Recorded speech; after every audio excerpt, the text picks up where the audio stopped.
வணக்கம். ரமா கோவிந்த் தெய்வீக பதிவு சேனலில் பார்க்க போகிற பதிவு அசையா சொத்துக்களை கொடுக்கும் கஜலட்சுமி விரதம். சொத்து சுகத்தோடு வாழ வேண்டும் என்று விரும்பாதவர்கள் யாரும் இந்த உலகத்தில் இருக்க முடியாது. தனி மனிதராக இருந்தாலும் சரி, குடும்பஸ்தராக இருந்தாலும் சரி, எல்லோருமே வசதி வாய்ப்புகளோடு வாழ வேண்டும் என்று தான் விரும்புவது வழக்கம். அதற்கு பெரும் துணையாக கஜலட்சுமி இருப்பதை அடுத்து கஜலட்சுமி விரதம் இருப்பது எப்படி என்றும் அதனால் கிடைக்கும் பலன் குறித்தும் பார்க்கலாம்.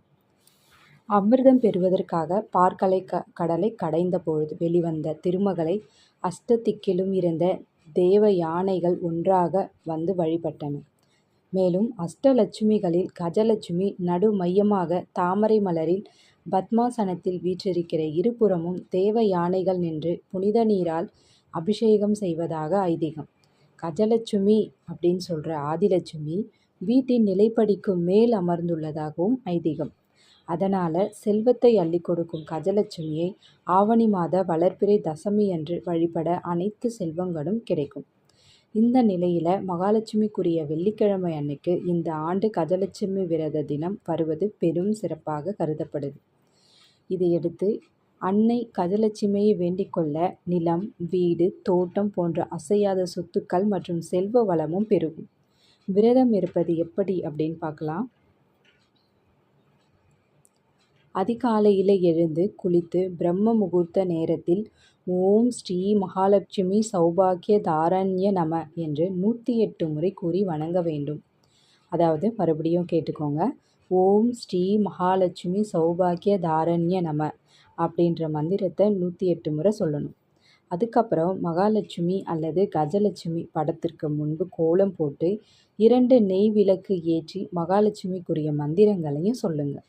மேலும் சங்கரர் பாடிய கனகதார ஸ்தோத்திரம் மற்றும் லட்சுமி அஷ்டோத்திரம் போன்றவற்றையும் படிப்பது சிறந்தது. காலையும் மதியமும் உணவருந்தாமல் நீர், மோர், பழம் போன்றவற்றை எடுத்துக்கொள்ளலாம். கர்ப்பிணி பெண்கள், முதியவர்கள் மற்றும் உணவு சாப்பிடாமல் இருக்க முடியாதவர்கள் உப்பில்லாத உணவு எடுத்துக்கொள்ளலாம்.